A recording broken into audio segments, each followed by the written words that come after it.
안녕하세요. 이준길입니다. 어, 너무 딱딱한 것 같아가지고 좀 더 편하게 찍으려고, 음, 뭐, 되는 대로 시간 날 때마다 동영상을 찍어 보려고 합니다. 컴플라이언스 프로그램이라고 하는 것이, 뭐라고 할까요?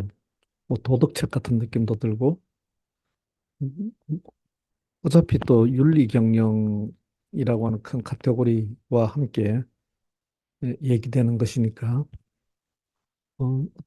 어떤 경우는 뭐 준법이라고 좁게도 표현합니다만은 뭐 컴플라이 해야 될 대상이 뭐 다양하게 있기 때문에 준법 경영 이렇게 하기에는 뭐 컴플라이언스 프로그램에 대해서 너무 좁게 얘기하는 것 같고요.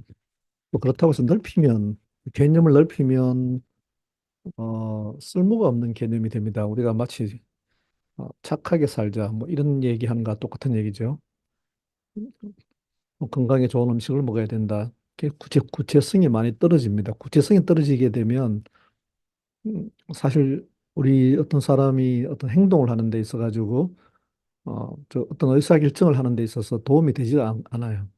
그걸 몰라서 안 하는 게 아니잖아요. 대부분의 사람들이 뭘 몰라서 안 하는 것보다는 쪽 방향으로 가고 싶지만, 예, 근데 제가 방향을 잡을 때 북한산 쪽으로 가고 싶다. 그래서 북한산으로 가고 싶다는 마음을 가지고 출발하더라도 막상 거리에 나서면 빌딩들이 가려가지고 북한산이 어디 있는지 알기도 힘들고 그럴 때 그냥 나 있는 길 따라가다 보면은 엉뚱하게 저 강남 쪽으로 가게 될 수도 있습니다. 그게 우리 그냥 이렇게 구체적인 지형 가지고 얘기하니까 뭐 사실 그 뭐 그러면 별로 어렵지 않겠다. 예, 산이 보이는 쪽으로 일단 나와가지고 쳐다보면 되지 않느냐. 맞습니다. 그것도 하나의 방법이죠. 그런 건데 우리 삶이란 것은 그렇게 눈에 보이는 아, 것처럼 답을 낼 수가 없는 경우가 많아요. 너무 복잡하기도 하고 때로는 내가 뭘 원하는지도 모를 때가 있습니다. 말로는 나는 A를 원한다 했는데 사실 속에서는 나는 사실은 A를 원하는 게 아니고 A는 감춰진 나의 어떤 원하는 것을 어떤 뭐 욕구라든가 나의 희망을 예, 드러나지 않게 위장을 하기 위해서 A를 얘기할 수가 있어요. 이 자기가 자기를 속이는 경우도 있습니다. 아, 회피하는 경우죠. 내가 가고자 하는 목표가 저기 있는데 그 목표를 향해 가기에는 너무 힘들어요. 그러면은 자기가 타협을 하고 싶어 합니다. 꼭 내가 저기 가야 될까? 뭐 이런 생각하게 되는 거죠. 그러면은 결국은 자기를 속입니다. 나는 꼭 저기 갈 필요가 없어. 내가 원래 원했던 건 이거야. 다른 방향으로 가게 됩니다. 하지만 실제 그게 진정을 원하는 것이 아니면 언젠가는 후회를 하죠. 많은 시간이 흐른 후에 후회한다는 것 참 인생에 대해서 슬픈 일입니다. 그런데 뭐 많은 사람들이 또 그렇게 되니까 그게 인생인가 보다라고 또 생각도 해요. 이런 저런 생각은 많지만 일단 무엇보다 가장 중요한 거는 잘 살아야 되잖아요. 사람들이 잘 살아야 됩니다. 잘 산다는 게 뭐냐? 뭐 경제적으로도 사실 큰 어려움이 없었으면 해요. 누구나 쉽지 않습니다. 왜냐하면 어떤 사람은 엄청난 돈을 버는데 아무리 열심히 해도 하루에 10만 원, 20만 원 벌기 힘들어요. 그러면은 그리고 하루에 10만 원, 20만 원도 벌기 힘든 분들한테 돈을 많이 벌어라. 그러면 하루 종일 쉬지도 않고 열심히 일하라는 얘기밖에 안 되잖아요. 아니면 다른 방법을 가르쳐 주든가. 그런 얘기 없이 그냥 돈 많이 벌면 좋지요라고 얘기하면 뭐 그냥 하는 얘기죠. 대부분 우리는 그런 얘기하고 삽니다. 왜냐하면 너무 뭐 진지하게 생각하고 또 진지하게 그런 의사결정할 때는 뭐 하루 종일 그런 생각만 하고 있는 건 아니잖아요. 어떤 특정한 계기가 있을 때 정말 자기가 진지해지는 거죠. 다시 컴플라이언스 프로그램 얘기 돌아오면 컴플라이언스 프로그램은 어떤 규제가 있으면 그 규제가 있으면 그것 규제를 위반했을 경우에 당연히 상당한 데미지를 입게 됩니다. 그래서 그 어떤 행동이나 어떤 의사결정의 결과로 자기에게 어떤 또는 자기가 속한 조직이 큰 데미지를 입게 된다. 그걸 피해야 되겠죠. 예. 그래서 결국 규제가 있게 되면 규제를 준수하는 것이 아, 우리가 도덕적인 얘기하는 게 아니죠. 규제를 준수하는 것이 자기를 보호하는 것이 됩니다. 회사 입장에서는 더더욱이나 회사와 또 회사에 속한 구성원들 있잖아요. 전 임직원들이 다 있습니다. 그런 회사와 또 임직원뿐만 아니에요. 사실은 이해관계자를 넓힐 필요가 있습니다. 주주들한테도 문제가 되죠.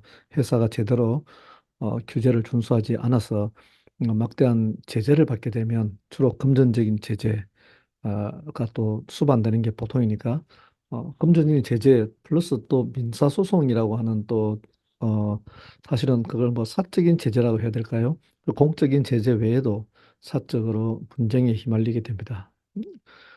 규제라는 게 그래요. 그래서 그 규제를 제대로 이해하고 준수하기 위해서 다 내부에 어떤 조직을 가집니다. 뭐 법무실일 수도 있고 아니면 컴플라이언스 팀일 수도 있고 이름이 중요한 건 아니에요. 중요한 거는 그런 역할을 하는 조직은 반드시 있게 되어 있습니다. 그럼 뭐 자그마한 사업하는 사람도 하다못해 총무 한 사람 뽑아서 야, 총무가 이런 일도 하라고 주는 것 중에 아주 뭐 작은 부분이 되겠습니다만 그런 부분이 포함될 수 있죠. 아니면 그런 거 잊고 살다가 어느 날 갑자기 문제 생기면은 이거 어떻게 해야 되지라고 뭐 그런 문제가 또 큰 이슈가 되기도 하죠. 그래서 어느 조직이나 이 규제라고 하는 부분이 있으면 그 규제를 위반할 가능성이 있다. 그것을 리스크라 그러죠. 그 리스크를 줄이는 것, 리스크를 관리하는 것이 가장 중요한 지속 가능한 회사의 또 요건입니다. 이게 작을 때는 말이죠. 여러분도 아시다시피 애기들은 넘어져도 다치질 않아요. 크게. 아주 위험한 곳이 아닌 다음에는 보통 넘어져도 애들은 큰 상처 없습니다. 하지만 나이가 먹을수록 특히 연세가 아주 많을수록 넘어지면 크게 다칩니다. 실제로 어느 순간 우리가 한 7, 80 되신 예전에 저희 어르신들 보면 굉장히 건강하시다가 어느 순간에 한번 크게 넘어지거나 해서 다치게 되면 그게 뭐 생명력을 엄청 깎아먹는 느낌 들어요. 그 이후로 다시 일어서지를 못합니다.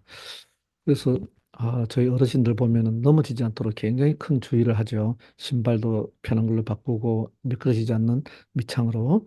그리고 또 우리 집안에서도 화장실 같은 경우 아무래도 비누가 좀 남아 있을 수가 있으니까 그런 화장실 바닥 아주 미끄럽지 않게 어르신 계실 때는 신경 써야 되죠. 한 번 넘어지는 게 큰 임팩트가 데미지가 있는 거니까요.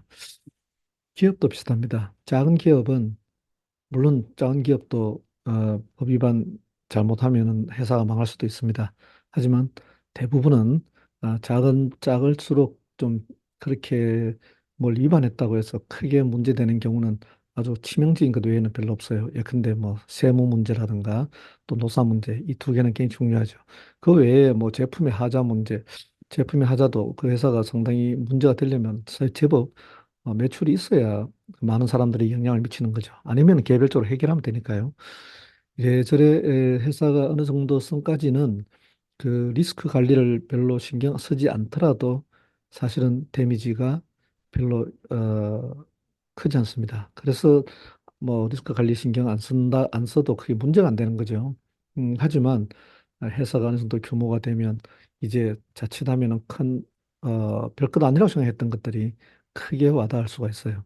소비자의 마음이 완전히 떠나버린다거나 아니면은 그 규제로 인한 그 제재금이라든가 이런 것들이 굉장히 크다거나 또는 그걸로 인해서 브랜드 가치가 떨어져 버리거나 뭐 이런저런 여러 가지 이유로 이제 회사가 회생불능이 될 수도 있습니다. 그래서 지속 가능한 회사, 우리가 사실은 기업은 지속 가능한 것이 선이에요. 지속 가능한, 물론 뭐 회사가 나쁜 짓 하려고 있는 회사가 아닌다면은 회사는 오래 살아남고 계속적으로 성장하게 되면 고용도 유지하고 고용도 더 많이 할 수도 있고, 또 회사 사업을 더 늘리면은 또 고용을 창출하고 말이죠. 계속 이런 회사는 살아남고 성장하는 것이 이 사회의 큰 역할을 합니다. 그래서 그게 가장 기본적인 거죠. 그 역할을 할 수 있도록 하기 위해서는 살아남아야 되는 거죠. 살아남기 위해서 기본적으로 갖춰야 되는 것, 건강해야 됩니다. 예. 그 건강하다는 게 뭐냐? 바로 어떤 리스크에 대해 가지고 그 리스크가 현실화되었을 경우에도 그것을 견뎌낼 수 있는 힘이 있어야 돼요. 그러려면 그 리스크가 관리되고 있어야 합니다. 이 리스크를 감당할 수 없을 정도로 커지면 안 돼요. 그 리스크를 항상 살펴봐야 되죠. 이 리스크가 우리한테 어떤 영향을 주는지. 그런 어떻게 보면 그게 장착돼야 됩니다. 뭐 영어로 인티그레이티드, 내장된 시스템으로 있어야 된다는 거죠. 이게 누가 갖다 줘가지고 할 수 있는 게 아니에요. 외부에 뭔가를 사가지고 할 수 있는 것도 아닙니다. 스스로. 그래서 제가 컴플라이언스 프로그램 자문할 때 그 내부의 전문가가 있어야 되고 내부의 시스템이 계속적으로 우리 흔히 말하는 PDCA 방식으로 플랜 두 체크 액트의 방식으로 계속 시스템이 개선해 나가는 그런 것이 회사의 컴플라이언스 프로그램을 실질적으로 효과적으로 운영하는 거지. 외부에서 어떤 좋은 시스템이 있다고 그걸 뭐 도입하거나 구입한다고 해서 시스템이 좋아지는 게 아니에요.